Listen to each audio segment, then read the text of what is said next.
The Russian Sleep Experiment. Russian researchers in the late 1940s kept 5 people awake for 15 days using an experimental gas-based stimulant. They were kept in a sealed environment to carefully monitor their oxygen intake so the gas didn't kill them, since it was toxic in high concentrations. This was before closed-circuit cameras, so they had only microphones and 5-inch thick glass porthole-sized windows into the chamber to monitor them. The chamber was stocked with books, cots to sleep on but no bedding, running water and toilet, and enough dried food to last all 5 for over a month. The test subjects were political prisoners, deemed enemies of the state during World War II. Everything was fine for the first 5 days. The subjects hardly complained, having been promised falsely that they would be freed if they submitted to the test and did not sleep for 30 days. Their conversations and activities were monitored, and it was noted that they continued to talk about increasingly traumatic incidents in their past, and the general tone of their conversations took on a darker aspect after the 4-day mark.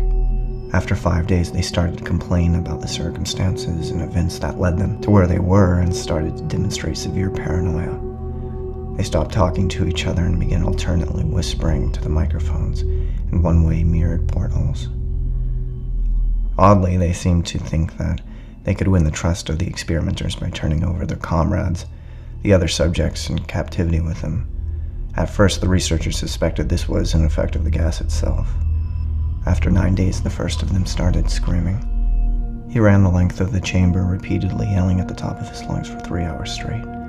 He continued attempting to scream, but was only able to produce occasional squeaks. The researchers postulated that he had physically torn his vocal cords. The most surprising thing about this behavior is how the other captives reacted to it. Or rather, didn't react to it. They continued whispering to the microphones until the second of the captives started to scream. The 2 non-screaming captives took the books apart, smeared page after page with their own feces, and pasted them calmly over the glass portholes. The screaming promptly stopped. So did the whispering to the microphones. After 3 more days passed, the researchers checked the microphones hourly to make sure that they were working, since they thought it was impossible that no sound could be coming out with 5 people inside. The oxygen consumption in the chamber indicated that all 5 must still be alive. In fact, it was the amount of oxygen 5 people would consume at a very heavy level of strenuous exercise. On the morning of the 14th day, the researchers did something they said they would not do to get a reaction from the captives. They used the intercom inside the chamber, hoping to provoke any response from the captives they were afraid were either dead or vegetables. They announced, "We are opening the chamber to test the microphones. Step away from the door and lie flat on the floor, or you will be shot. Compliance will earn one of you your immediate freedom." To their surprise, they heard a single phrase in a calm voice response. "We no longer want to be freed." Debate broke out among the researchers and the military forces funding the research. Unable to provoke any more response using the intercom, it was finally decided to open the chamber at midnight on the 15th day. The chamber was flushed of the stimulant gas and filled with fresh air, and immediately, voices from the microphones began to object. 3 different voices began begging, as if pleading for the life of their loved ones, to turn the gas back on. The chamber was opened and soldiers sent in to retrieve the test subjects. They began to scream louder than ever, and so did the soldiers when they saw what was inside. 4 of the 5 subjects were still alive, although no one could rightly call the state that any of them in life. The food rations past day 5 had not been so much as touched. There were chunks of meat from the dead test subjects' thighs and chests stuffed into the drain in the center of the chamber, blocking the drain and allowing 4 inches of water to accumulate on the floor. Precisely how much of the water on the floor was actually blood was never determined. All 4 surviving test subjects also had large portions of muscle and skin torn away from their bodies. The destruction of flesh and exposed bone on their fingertips indicated that the wounds were inflicted by hand, not with teeth as researchers had initially thought. Closer examination of the position and angles of the wounds indicated that most, if not all of them, were self-inflicted. The abdominal organs below the ribcage of all 4 test subjects had been removed. While the heart, lungs, and diaphragm remained in place, the skin and most of the muscles attached to the ribs had been ripped off, exposing the lungs through the ribcage. All of the blood vessels and organs remained intact, They had just been taken out and laid on the floor, fanning out around the eviscerated but still living bodies of the subjects. The digestive tract of all four could be seen to be working, digesting food. It quickly became apparent that what they were digesting was their own flesh that they had ripped off and eaten over the course of days.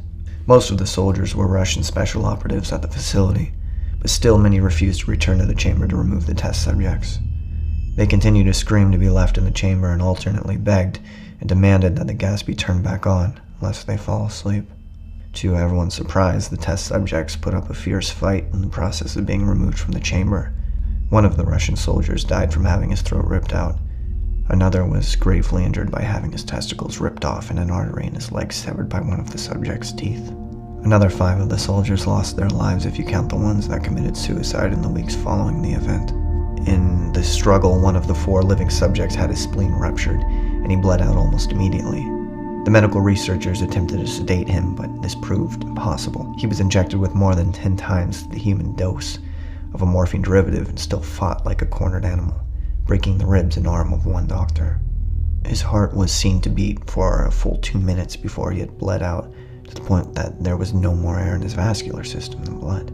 Even after it stopped, he continued to scream and flail for another 3 minutes, struggling to attack anyone in reach and just repeating the word "more" over and over, weaker and weaker, until he finally fell silent. The surviving 3 test subjects were heavily restrained and moved to a medical facility, the 2 with intact vocal cords continuously begging for the gas, demanding to be kept awake.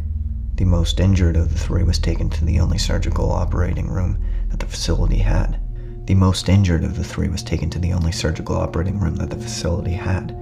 In the process of preparing the subject to have his organs placed back within his body, it was found that he was effectively immune to the sedative they had given him to prepare him for the surgery. He fought furiously against the restraints when the anesthetic gas was brought to put him under. He managed to tear most of his way through a 4-inch wide leather strap on one wrist, even though the weight of a 200-pound soldier was holding that wrist as well. It took only a little more anesthetic than normal to put him under, and the instant his eyelids fluttered and closed, his heart stopped. In the autopsy of the test subject that died on the operating table, it was found that his blood had tripled the normal level of oxygen. His muscles that were still attached to his skeleton were badly torn and had broken 9 bones in his struggle not to be subdued. Most of them were from the force his own muscles had exerted on them. The second survivor had been the first of the group of 5 to start screaming. His vocal cords destroyed, he was unable to beg or object to surgery, and he only reacted by shaking his head violently in disapproval when the anesthetic gas was brought near him.